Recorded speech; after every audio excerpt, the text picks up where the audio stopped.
So we have a few things to address here. Current Fusion Supreme Elhain, aka Elhain. First of all, what's the deal with the way they're pronouncing things? I don't even think it's going to be a spoiler, but there was a new commercial / ad pretty much for their marketing campaign where they're talking about the beautiful 4th anniversary of Plarium. Contrary to what they said earlier, there's going to be a way to get the other Supreme champions somehow. We don't know how. It's a lot of speculation. They were hinting at just shards, but I guess that's not the case. But what we do know for sure is that Supreme Elhain is going to be the only fusion for us here, and for some reason they called Kael. I don't know, maybe they think he's part of the Superman universe. I'm not really sure. But the question is going to be, is it worth fusing this champion? Everything kind of leads to no. The multipliers are rather disappointing. The whole trying to counter the meta action with ignoring ally protection, strengthen, and shield. This doesn't cover reaction gear, this doesn't cover stone skin gear, two of the most popular options, so I don't know what to think. Let's just dive into it.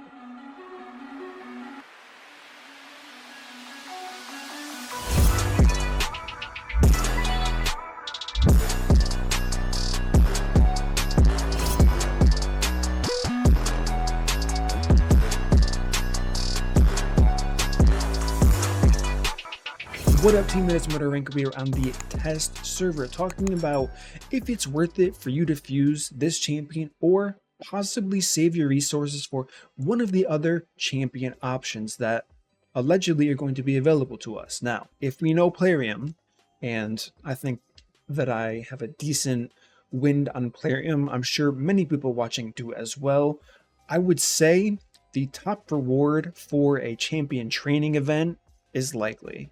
One of these guys are going to be the reward for some type of event like that. As far as the other ways to get them, I'm lost. Maybe you guys have other ideas. I'm trying to think in the past where we've had champion ways to win them, and I really hope it's not a summoning tournament and it's like the #1 global person gets it, or if they do kind of each brackets, there's going to be a summoning bracket where you're with 300 players and the top player gets one of these void legendary champions. It is what it is, but regardless of how you look at it, is it worth spending your hard-earned resources on this fragment fusion? If you do in fact go after all of them, this video is irrelevant to you. There's no point of even commenting on this video like people love to do, saying I'm going to get this champion anyways because I get them all. That's fantastic. There's no kind of convincing there. But TLDR on this champion, listen, if you're like really early game and you've spent money and have the resource to get her, go for it. But for the majority of players, she's going to be a, I guess, cosmetic grab. If you think she looks good, if you want to have fun with the new champion, I guess there's something here if you're struggling on a wave that has a Necrit in it. Now we're down the line in future content. This is the sure thing. If something ever kills stone skin gear, this champion has potential. I have to mention that. I cannot ignore the fact that if reaction and stone skin gear are killed, this is going to be the ultimate bolster slayer / Necrit slayer. Now, what are the odds they release content that counter two of the best things for Arena? Best, not as in we enjoy them, but they're pretty much mandatory to have in competitive Arena. We have the year of PvP that was supposed to happen last year. It's apparently going to be this year. We're 3 months in. We haven't seen anything yet, but this is the year for the year of PvP according to them. So maybe she's going to have some use here. Like I said, outside of countering Necrit / someone like a bolster set champion, there's not really much here, because if you do plan to do that, you're going to need very, very strong gear to one-shot pretty much anyone with those stats, because they're already stacking HP or defensively on top of things. So with all of that, it doesn't help that there's an A2 that scales off of having debuffs on the target. Like we kind of talked about before, you debuff, you get sheeped. However, if the sole purpose is to one-shot the entire team you're facing, it doesn't matter if that champion gets sheeped as long as the debuffs are in fact on the target. And resets the cooldown of crack shot if this skill kills an enemy. Hopefully you're killing them all. So I don't know. It's up to you guys whether you want to fuse it or not. I was going to test this champion and kind of go through it, but you guys aren't stupid. You don't need to see a showcase of a champion that hits kind of hard, but not harder than anybody else here. Me showing this champion should not sway anyone based on what they already plan on doing or if they're already going after this champion. However, some of the other champions might have some value. Now, what I've heard from people is Athel's the worst, Kael's the best, Galek's the second best, and then it kind of just goes from there. So let's kind of take a look at these kits. Attacks all enemies, places increased accuracy on all allies before attacking, also having a chance of decreased res. The debuff cannot be resisted. Fills this champion turn meter. Okay, so this ability sucks here.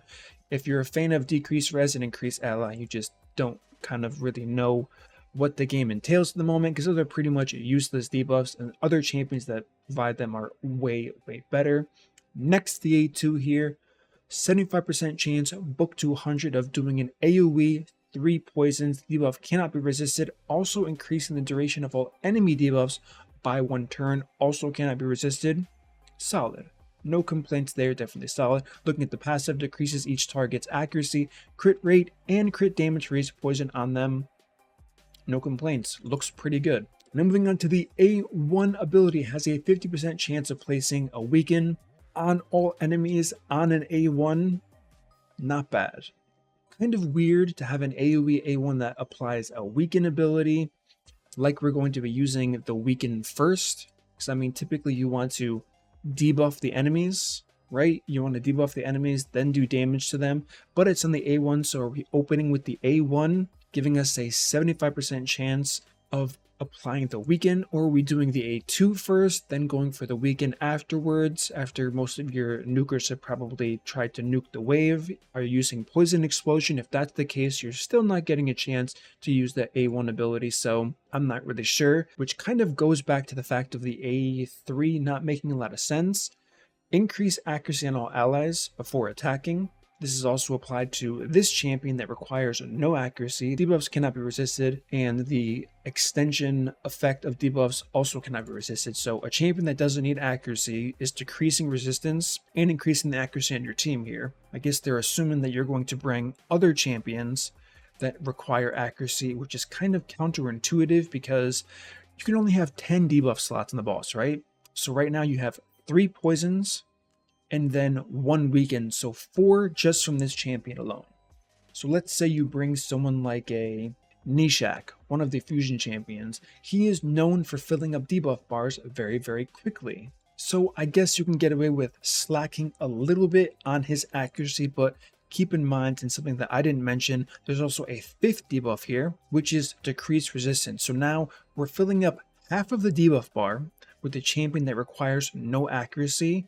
So who are we really buffing this for? Someone that you have 5 slots available is going to be attack down, decrease speed.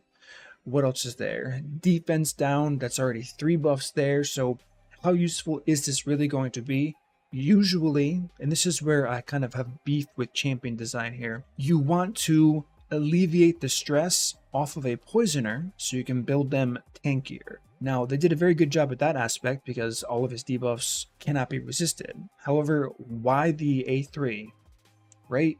Why put it on a champion like this? Now, if this champion had this A3 skill, had a shield, an AoE shield, ally protection, provoke, anything else, I could say, okay, this makes a ton of sense. Now, this support champion is providing decreased resistance and increased accuracy for the poisoners of the team, but on the poisoner we have this, so I don't have to go around and round for this. Pretty self-explanatory. The kit just makes no sense. I see how he's good, but I would probably just turn off the A2 in any type of team I decided to build for this, because these buffs and debuffs on the A3 just seem very useless. The A1 and the A2 are very strong, and the passive of course has lots of uses. Let's move on to Supreme Galek, who's considered worse than Kael at the moment. Attacks 1 enemy 2 times. Each hit has a 10% chance of inflicting a critical hit.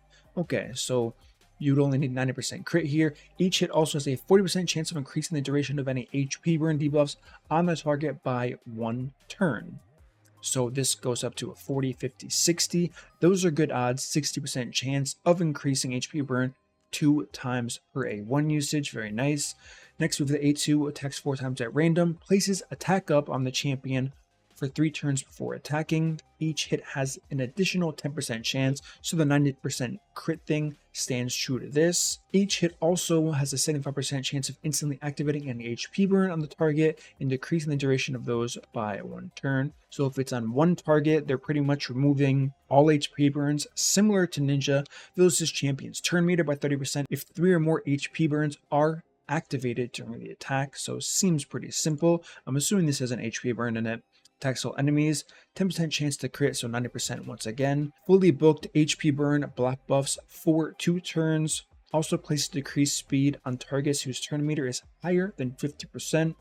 Decent iteration there. Moving on to the passive. Whenever this champion receives Fear, True Fear, Freeze, Provoke, Sleep, Stun, Petrification, instantly removes it, then fully heals the champion and grants an extra turn. That's kind of cool. I can see tons of Doom Tower waves where that can be a very real problem for a lot of players. So let's try to pick this apart just so we're not biased here. What's wrong with this kit? You always got to ask what's wrong first. The upsides, very clear. This is like a mini ninja champion, right? So he applies HP burn for 2 turns, but if you're attacking one target, you're going to instantly deplete all 2 turns of that, unless you somehow get an A1 in. So what's going to be the optimal way to use this guy? Ally attack champion, counter attack, if you have that, of course. Any way to apply the HP burn, then get some additional A1 usages here, so it extends the duration of that HP burn. Really good odds, to be honest, 60% chance of extending it by 1 turn twice, so potentially you can walk out with 4 turn HP burn after applying the A3, then it'll go down to 3 turns, then he can use his A2 ability here, attacking the same target if it's single target 4 times and activating it. Listen, I don't know who was saying Kael is better than this, but you're trolling. I would say they're about even. Maybe if Kael's A3 made sense to me and made sense in any logical way, I would get it. Now I'm sure someone's going to figure out a way to try to make me sound stupid by saying there are plenty of uses for Kael's A3. Save it for an early game channel, not this channel, my friends. So with that being said, I would say the champions are even. The A2 and A1 are very strong for Kael. Galek, A3 and A2 are really strong, with potential A1 synergy here for the maximum amount of damage. Like I said, very similar to someone like a Ninja. However, we have no defense down, of course. But then again, Galek is void affinity, so he will not suffer. Not that Ninja suffers too much because his kit is rather strong even when he is weak affinity, but this guy will have no affinity suffering at all. And while this passive is rather niche, like I said, using this guy in Doom Tower is probably not a bad idea, because you will see provokes, fears, true fears, freeze, stuns, maybe not so much petrification, but sleep for sure quite often. And even though it is a 4-turn cooldown, the fact that he fully heals and gets an extra turn as soon as this happens is pretty damn strong for sure. So we covered those guys, we covered Elhain. Now let's talk about Athel really quickly. Has a 15% chance of placing a freeze on an attacker for 1 turn when hit while under a shield buff. 35% chance of placing a freeze debuff on all enemies whenever a shield buff from this champion is removed by damage. So has potential to be very strong for sure here. The A3 attack up, increase crit rate, and shield buff on this champion for 3 turns, then grants an extra turn. Okay, so it's like a buffed up version of the normal Athel, kind of like that, how they stuck with the fantasy of that for sure here. Moving on to the A2 attacks, all enemies will ignore strengthen, ally protection, and killable buffs on freeze champion, then has a 100% chance of placing a freeze debuff for 1 turn. So this one's kind of interesting. We have an AoE that ignores if they're under freeze, then it freezes them all afterwards while they're already frozen for 1 turn. Am I missing something? Let's go into the A1 before we go back to that one. Attacks 1 enemy. If there are any enemies under freeze debuff, also attacks them. That's kind of cool. Decreases the enemy's attack by 3% whenever this champion hits with this skill, taking up to 30%. Okay, that's kind of nice.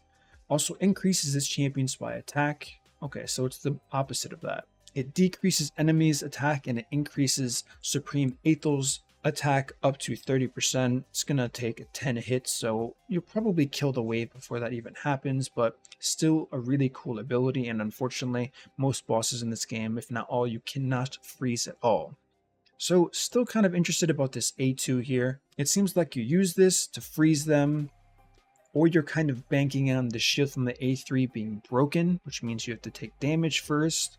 Once that shield is broken, you have a 35 up to a 50% chance of freezing everyone. Not the greatest odds, but there is this nuance here, which then attacks all enemies, ignores strengthen, ally protection, and unkillable. With an AoE, hopefully it does hit hard. I don't really know the multipliers on this champion, but I'm sure that information is accessible here. So I can definitely see why it's definitely not as strong as Galek or Kael. As far as Supreme Elhain goes, I'm curious for your opinion. I want to say Supreme Elhain's the worst of the three, after just looking at her skills. Maybe not, I could be wrong, but I do think she can be the worst here. Because what I would do is I would bring a champion with a very small shield set. Like I'd probably bring like a fast champion in a shield set that's simply there to go first, maybe like a debuff champion, and just proc Supreme Athel's passive as quickly as possible, see who gets frozen, and then from there we can open with the A3 into the A2 to try to ignore strengthen, ally protect, and unkillable on an AoE setting. That would be nice for sure. Again, kind of confused. If this had been freeze debuff for 2 turns, I would say this has lots of potential. That would probably be a little bit too broken because we do get an extra turn from the A3, which would reduce this from a 3-turn cooldown to a 2-turn cooldown with a 2-turn freeze. So you can kind of just chain freeze them until the next run. So that's 4 rounds of a freeze debuff. So maybe I do get why they do have it this way. But I still think it's a little bit lackluster to have a freeze being applied after using an attack that has a conditional effect against a freeze. Of course, like I said, you can use the passive to proc it, or just simply bring another freeze champion. So this is my rundown of the 4 champions. Why did I go over them? Because of what I was talking about. One of them's a fusion, and of course, I mean, typical Plarium, the smart move. The worst one, in my opinion, at least, as the fusion here, and then they're going to make the other 3 much harder to get. I can say whatever Athel is tied to, based on her kit, unless it's very accessible to like tons of players, it's an easy skip. Now, Galek and Kael are another story here. While I don't like part of Kael's kit, the A2 and A1 are very strong for a lot of players here. As far as my personal account, I would only be interested in Supreme Galek because I think there's lots of merit to the HP burn on single target champions, and there's so many champions in this game that apply poisons and apply poisons much better than this champion. Corvix, for example, I think I have him somewhere here. He's a way better poison champion no matter how you look at it here. He attacks twice. Each it has a chance of placing 2 5% poisons. Then he has a buff extension and a debuff extension all in one here.